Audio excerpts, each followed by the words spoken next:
మహబూబాబాద్ జిల్లాలో దారుణం చోటు చేసుకుంది. గూడూరు మండలం దామరవంచ శివారులోని హత్య తండాలో ఓ వ్యక్తి తన తండ్రిని కిరాతకంగా హత్య చేశాడు. పంచాయతీ ఎన్నికల కోసం ధారావత్ కృష్ణ హైదరాబాద్ నుండి ఇంటికి వచ్చాడు. ఈ క్రమంలోనే మద్యం మత్తులో తన తండ్రి ధారావత్ నందిరాం నాయక్ ను రోకలి బండతో కొట్టి చంపేశాడు. నిన్న ఇద్దరు ఎన్నికల్లో ఓటు వేశారు. ఆ తర్వాత మద్యం మత్తులో గొడవ పడటంతో ఈ దారుణం జరిగినట్లు సమాచారం.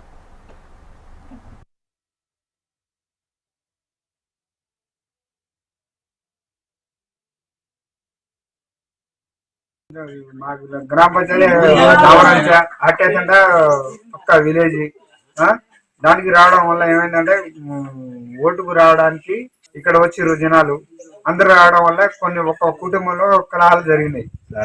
ధరావత్ కృష్ణ, ధరావత్ నందిరాం తండ్రి కొడుకు గొడవ జరిగింది. ఇద్దరి మధ్యలో గొడవ జరగడం ఏంటంటే తండ్రి వచ్చి తాగి వచ్చి ఇంట్లో గొడవ పెట్టేసరికి కొడుకు ఉరవలేక ఉంది అన్ఎక్స్పెక్టెడ్ గా నెట్టేసరికి తండ్రి బండ మీద పడి మరణించడం జరిగింది.